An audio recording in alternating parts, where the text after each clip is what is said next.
হয়, এক দেশ এক নিৰ্বাচন বিধেয়কখনত মোদী কেবিনেটে অনুমোদন জনোৱাৰ পিছত আজি সংসদত সেই বিধেয়কখন গৃহীত কৰিবৰ বাবে আজি উত্থাপন কৰিব আৰু ইয়াকে লৈ বৰ্তমান দেশজুৰি ক্ৰিয়া প্ৰতিক্ৰিয়া হৈছে। কোনোৱে যদি সমৰ্থন কৰিছে এক দেশ এক নিৰ্বাচন বিধেয়কৰ প্ৰতি, কোনোৱে ইয়াৰ বিৰোধিতা কৰিছে।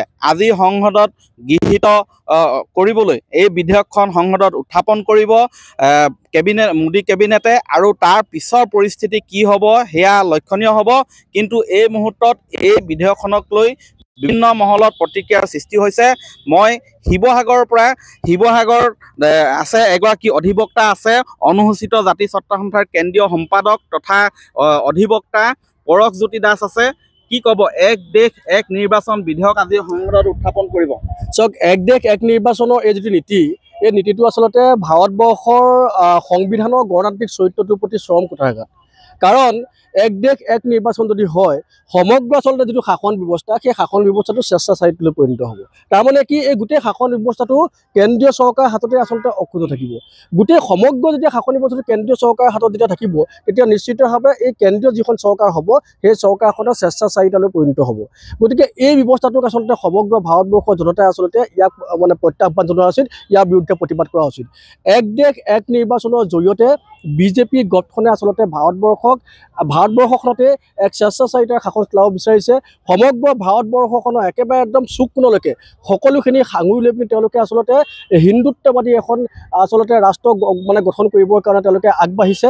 স্বেচ্ছাচাৰিতাৰভাৱে গণতন্ত্ৰক কুঠাৰঘাত কৰি কেৱল মাত্ৰ নিজৰ হাতত আচলতে সমগ্ৰ ক্ষমতা যাতে থাকে, তাৰ এক ব্যৱস্থা তেওঁলোকে কৰিবলৈ গৈছে। ইয়াৰ আমি অনুসূচিত ছাত্ৰ সন্থাৰ তীব্ৰ বিৰোধিতা কৰিছোঁ। এক দেশ এক নিৰ্বাচন অনুসূচিত ছাত্ৰ সন্থাই কেতিয়াও গ্ৰহণ নকৰে। ৰাইজ দলৰ শিৱসাগৰ সমষ্টিৰ সভাপতি জিতুজ্যোতি গায়ন আছে, কি ক'ব?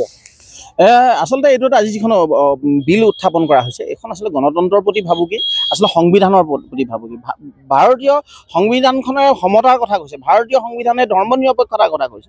এই গোটেই কথাখিনি বৰ্তমান বিজেপি চৰকাৰখনে বহুত চেষ্টা কৰিও গোটেই ভাৰতবৰ্ষত তেওঁলোকৰ ক্ষমতাটো কেতিয়াও হস্তগত কৰিব পৰা নাই। বহুত ৰাজ্য এতিয়াও বিজেপি ক্ষমতাত নাই। সেইকাৰণে তেওঁলোকে কৌশলে আচলতে যাতে বিজেপিৰ যিটো গোপন এজেণ্ডা আছে, যিটো এজেণ্ডাই এখন হিন্দুত্ববাদী ৰাষ্ট্ৰ গঠনৰ কথা কয়, যিটো এজেণ্ডাৰ লগত এখন হিন্দু মৌলবাদী এখন ৰাষ্ট্ৰ গঠনৰ কথা তেওঁলোকে তেখেতৰ এজেণ্ডা বা পৰিকল্পনাত আছে। আচলতে এইটো বাস্তৱায়িত কৰাৰ কাৰণে আচলতে এইটো এটা প্ৰাথমিক পদক্ষেপ আচলতে যাতে এক নিৰ্বাচন, এই কথাটো আমি ৰাইজৰ দলে কেতিয়াও আমি মানি নলওঁ। আৰু পূৰ্বতো আমাৰ ৰাইজৰ দলে গণতান্ত্ৰিক আন্দোলনৰ কাৰ্যসূচী গ্ৰহণ কৰি আছে। আৰু পৰৱৰ্তী সময়ত আমি আৰু জটিলভাৱে বা আৰু ভয়াৱহভাৱে এই যি আমাৰ বিজেপি গোপন এজেণ্ডা যাতে কেতিয়াও সফল হ'ব নোৱাৰে, তাৰ কাৰণে আমি গণতান্ত্ৰিক আন্দোলন আমি গুৰুত্বপূৰ্ণভাৱে বা আমি জটিলভাৱে কৰি যাম।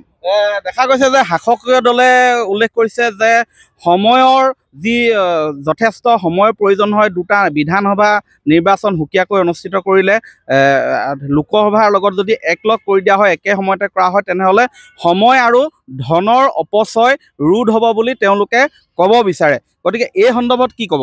চাওক, এটা কথা নিশ্চিতভাৱে সঁচা কথা যে দুটাকৈ নিৰ্বাচন যদি পৃথকে অনুষ্ঠিত কৰা হয়, তেতিয়াহ'লে সময় আৰু ধনৰ অপচয় হয়। কিন্তু ভাৰতবৰ্ষৰ শাসন ব্যৱস্থাটো এনেকুৱা, ভাৰতবৰ্ষৰ শাসন ব্যৱস্থাটো গণতন্ত্ৰৰ চৰিত্ৰটো অক্ষুণ্ণ থাকিব লাগিব। আৰু গণতন্ত্ৰৰ চৰিত্ৰটো অক্ষুণ্ণ ৰাখিবলৈ হ'লে তেতিয়াহ'লে পৃথকে নিৰ্বাচন কৰাটো অত্যন্ত প্ৰয়োজনীয় এটা কথা।